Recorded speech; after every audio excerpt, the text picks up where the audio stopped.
Joining us today is Aidan O'Leary of the World Health Organization and Melissa Corkum of UNICEF. And Dr. Omotayo Bolu, Chief of the Polio Eradication Branch of the Global Immunization Division at the U.S. Centers for Disease Control and Prevention. Aidan, a lot of your work now is in Pakistan, and you talk about all of the different issues that they face there. Afghanistan also is the other of the last two countries that have not been able to eradicate the wild polio virus. How do you tackle all of those many, many issues that these people face when it all comes down to each single child? So I guess when we look at Afghanistan, when we saw the transition in August 2021, the overarching priority for the program was to reduce an estimated 3.5 million children, which were essentially inaccessible to the program. What we've seen over the last 12, 18, 24 months is a situation where that number has reduced from more than 3.5 million to probably around 300, 350,000, largely concentrated in the south of the country. So I think we've made good progress, and we continue to make inroads in terms of our reach to populations, noting that this is not just through campaigns, it's also through health camps, it's through collaboration with other humanitarian partners, it's through every means that we can to try and make sure we can vaccinate and protect children.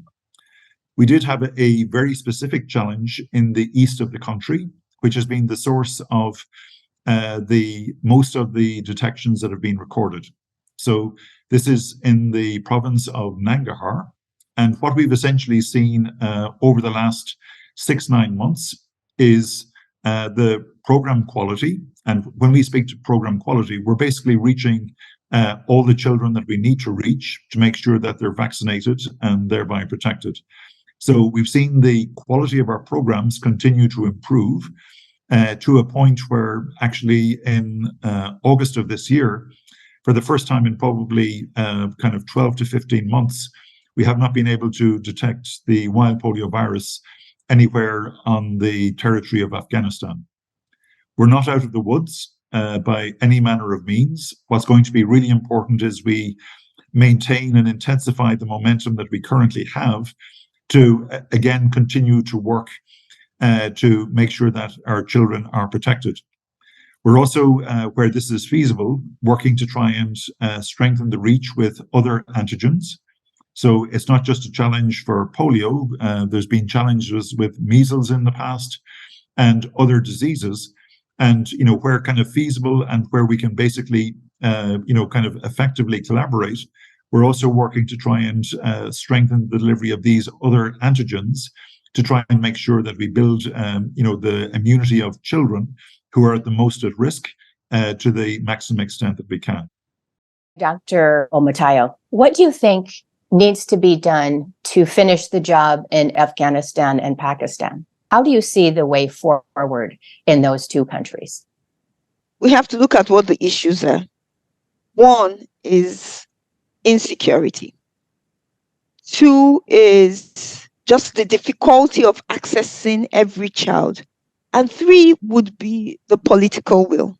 One thing that's happening between Afghanistan and Pakistan is we see it as an epi-block. What I mean by that is because they are so closely linked together, and we're constantly finding the virus in Afghanistan, in Pakistan, and vice versa, we would like to treat them as one group. And so synchronized campaigns, meaning when we do a campaign in Afghanistan, we're doing the same in Pakistan, is one of the key things we need to ensure we're doing. So that when we are reaching children in one area, we're reaching them at the other side, and there's no cross transmission because we did not do a full coverage of the campaigns. The second is the insecurity, working with whatever insecurity we're dealing with, advocating with the leadership to ensure that we can use community members, we can use whoever is available to use to address the polio, because polio does not recognize which group you're in. It just recognizes a child. and we need to reach every child with a vaccine. And so dealing with the insecurity, like we did in Nigeria, working with the vigilantes, working with the military, using community informants, people that actually live in the communities of insurgency, working with them to help give the vaccines will be important. But more importantly is making sure we're able to do house-to-house campaigns as well, advocating using the best approaches we know how to advocate through, getting the buy-in, and vaccinating door to door with whatever means we can is going to be critical. And the biggest thing I've seen Rotary do, both in Nigeria and since moving back here, is the ability of Rotary to advocate and mobilize resources from the program. That is why it's so critical that even when we stop seeing polio cases, we continue to ensure that surveillance is sustained, is strengthened, is followed up on, so that if we do identify a case or we see polio in sewage water, we can quickly respond.